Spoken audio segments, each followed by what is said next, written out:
سلام. عجیب ترین عطسای دنیا رو قرار ببینیم. کنم قرار خیلی بخندیم. سلام رفقا، خیلی مخلصیم. ضبط در هزار. همون جوری که بهتون گفتم قراره که عجیب و غریب ترین عطس زدنای دنیا رو با هم دیگه ببینیم. فکر کنم که قراره کلی با هم دیگه بخندیم. بریم برگردیم.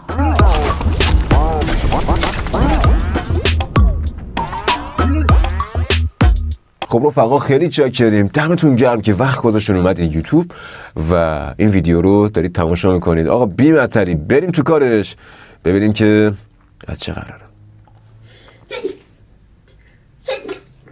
جون کیو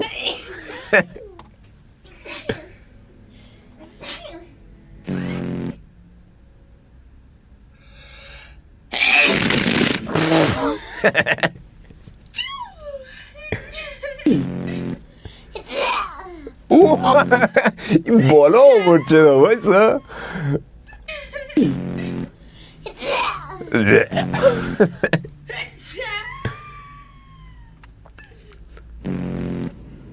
واقعی آنو اوه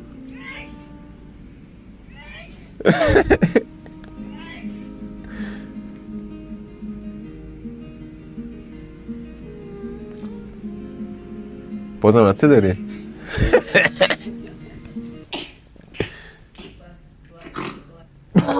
چرا آخرش مثل خوب شد؟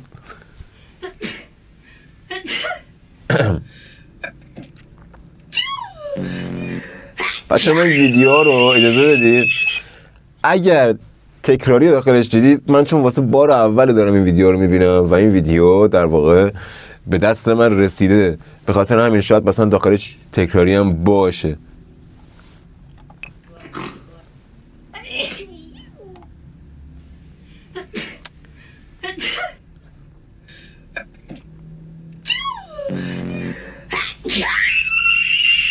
بابا ولم کن.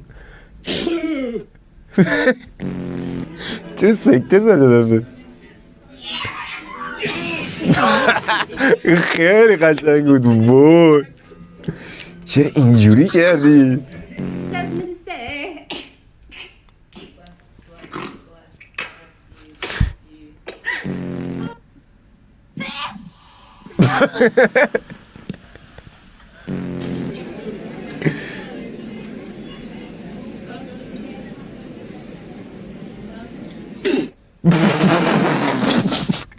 ببین رید تو لباس زنه. وای چیکار کرد؟ چی؟ وایسا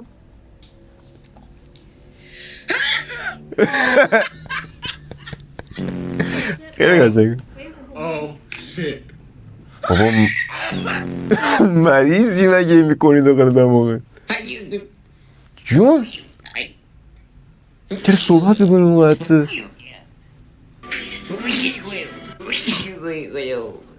یعنی چه؟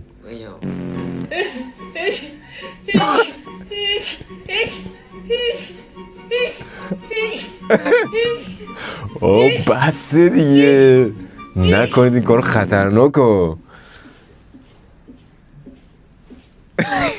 ست اسپریه.